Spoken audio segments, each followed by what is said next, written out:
Danny Segura for MMAJunkie.com. Today we're speaking with one of the best combat sports athletes today. He can box, he can kickbox, he can do mixed martial arts, he can do it all. We're talking to Tyrone Spong. Tyrone, first of all, thank you for joining us, and how are you doing today?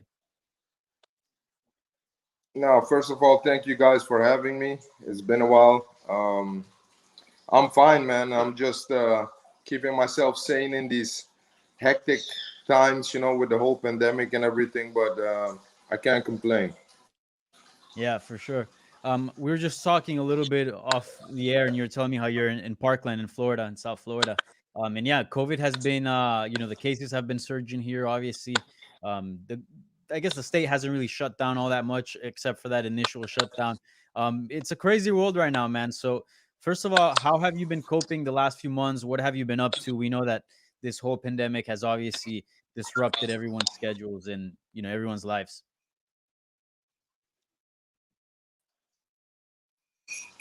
Well, I've just been keeping myself busy. I'm fortunate enough to have a gym, private gym here at the house. So I have a lot of my friends and the guys come in and train with me. It's that's the beautiful thing as a fighter. You could still be active and stay fit and maintain. Guys like Rashad Evans, Thiago Silva, Jorginho Biggie Boy, Rosenstruck. I have Greg Hardy, um, Anthony Johnson, just to name a few that we still train with, and of course my old coach Henry Hooft. I go to Sanford MMA and spar and play with the guys there as well. Can you tell us, kind of give us a career update? What are you trying to do? And I know you've been juggling a lot of sports, right? Boxing, kickboxing. You even tried MMA. Where are you trying to go nowadays? And what are you trying to do with your career? Well, as of now, I'm working with Ali. Shout out to Dominance MMA and Ali Abdelaziz. I mean, I've known Ali for many years now, over a decade, and I partnered up with him not too long ago, and we're looking for big things. Whether it's MMA, kickboxing, or boxing. I always stated this, that I'm a prize fighter, and I'm just getting ready for whatever. And I guess you just mentioned you're a prize fighter. I mean, obviously, is it wherever the biggest paycheck is at? Is that where you're gonna pursue, or at this point, is there maybe like certain fighters that you'd like to fight? What is it that is sort of guiding your career right now? Um, you know, I don't just fight for the money. I have a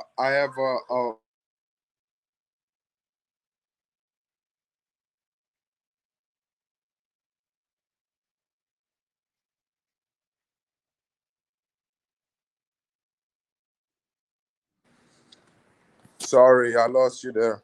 All good.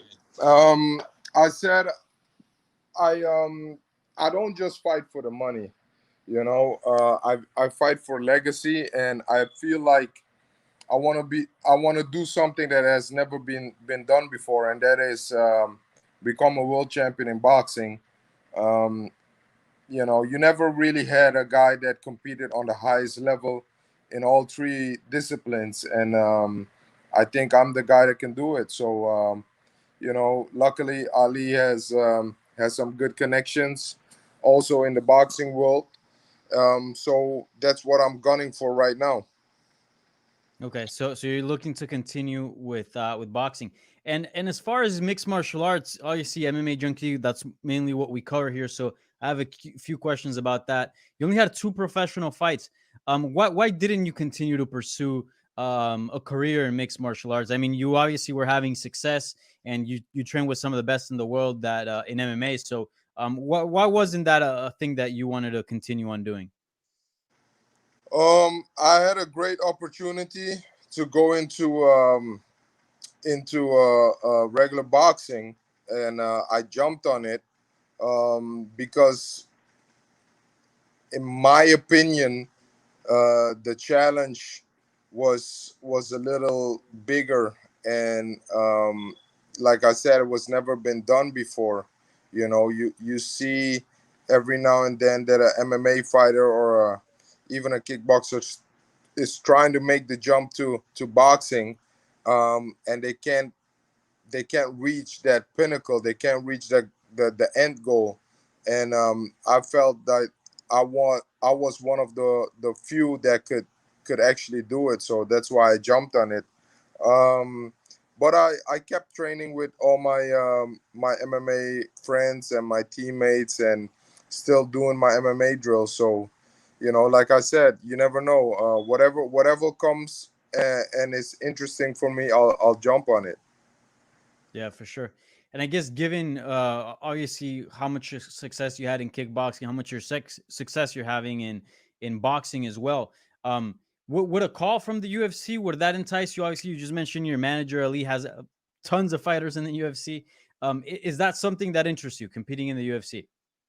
Yeah, of course, of course. I mean, it's always um, intriguing and funny for me to see the kind of hype that the UFC gets, and the fighters get a lot of promotion and publicity and everything. And you know, when I look at it, I'm it's funny to me because they make a big fuss sometimes about a guy that's like 10-0 or 13-0 or whatever. Like, I mean, those numbers. I mean, I don't know if you know my record or if you looked up my record, but my first loss came at, I think, 63-0. I was 63-0 when I had my first defeat, or 66-0. I don't even remember. Um, it's just funny, but hey, these are different times. I'm a young veteran in the game. I'm not too old, but I've been fighting for 2 decades, training and fighting for 2 decades now, and it's just funny. So sometimes when I see it, I think, like, but it's more because of the fighter inside of me that it's creeping up on me, and also when I see some of the successes that some friends of mine have in the UFC, that I think, like, you know it wouldn't be too bad. But the thing, because I know Dana very well, and Dana likes me. We had some conversations in the past. I was gonna jump in one time to save a main event in Ireland, and we almost made a deal, but we couldn't, really come out with the contract and the money. um so that's just one thing. I don't like to be tied up in a certain contract, but hey, if the money's right, you don't mind, then it's worth it. But I like to be able to fight other disciplines as well. But you never know. You never know. Right now, there's nobody closer to the head of the UFC than Ali. So you never know what might happen. Yeah, for sure. Yeah, and it's interesting you mentioned how you've got interest, obviously, just seeing some of your friends having success. And one of those names that you mentioned earlier was Jairzinho Rosenstruck, who's also from Suriname. Yeah. He's been killing it in the UFC. Obviously, has a kickboxing background like yourself. What has he told you about it? And has any of those things, that maybe that conversation that you had with him, maybe be like, oh, maybe I don't know, maybe I should try this UFC thing? Um. Nah. The I know everything. I've Yeah. been I've been I've been around. Like I said, this is my second decade in combat sports, training and fighting, and I know everything. I know the level. Another guy that's showcasing it right now is Israel Adesanya. I Yeah. mean, like, there's a lot of great guys in the UFC, and I feel there's a lot of guys that are being overhyped as well. But all good for them, because that's what you need. You need to get paid. You need the promotion. You need to be seen by all the fans in America and worldwide. So that's all better for them. But I just know that my mindset, my skill level, and everything is above the majority of the people in the UFC, and I say that not with any arrogance or whatever, just with straight up confidence. Um, and you see it with those two examples, Yeah. with Dorsinho and with Israel, that bro, I've been over. I have 138 fights, and then I have 14 boxing fights, professional boxing fights, and then I have my two MMA fights. Like, there's not a lot that I haven't seen yet. Yeah, for sure.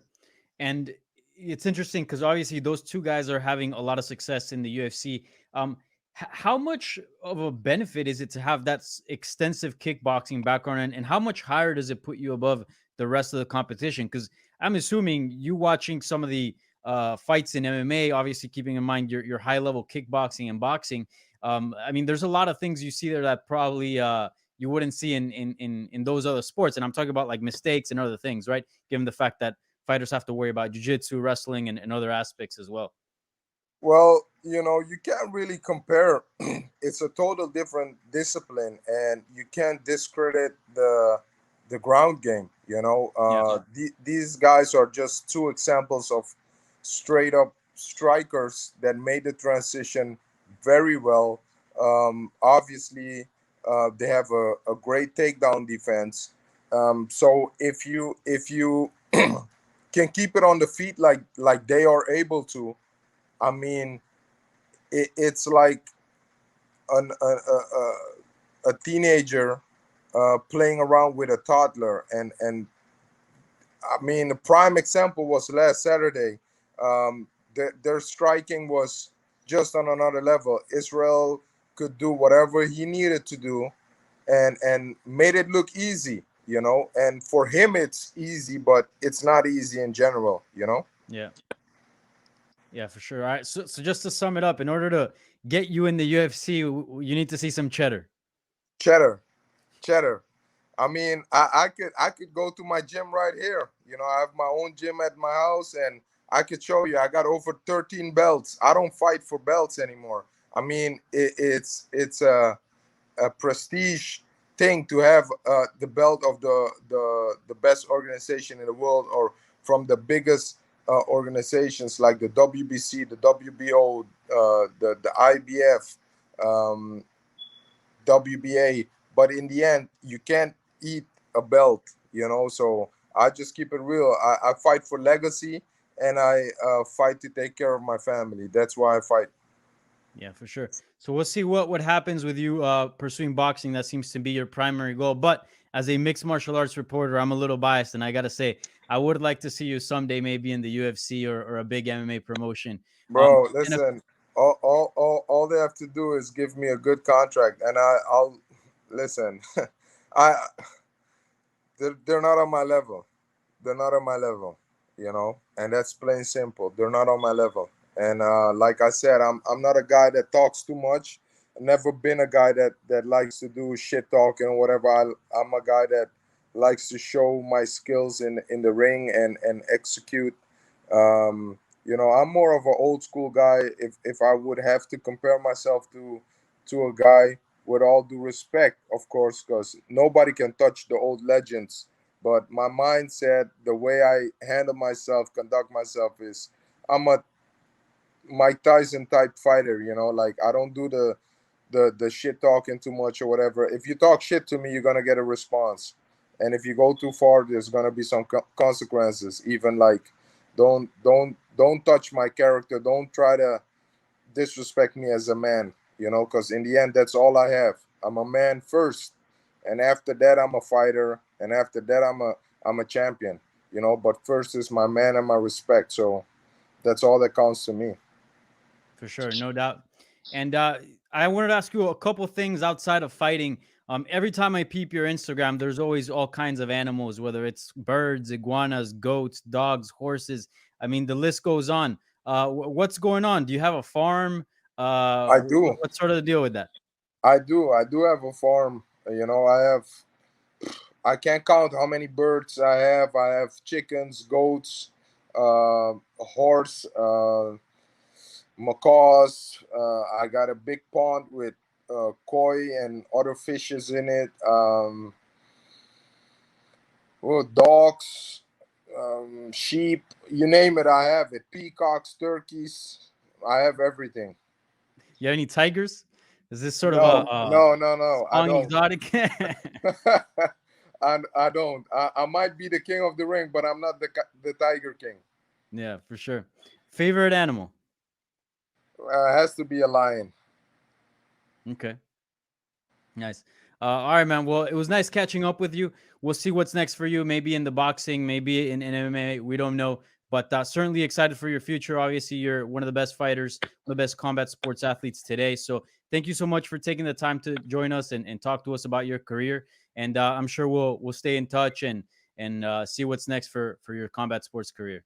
Yeah, man. Thank you guys for having me. I want to give a big shout out to Dominance MMA, Ali Abdelaziz, and everybody behind the scenes. Yeah, you know who you are.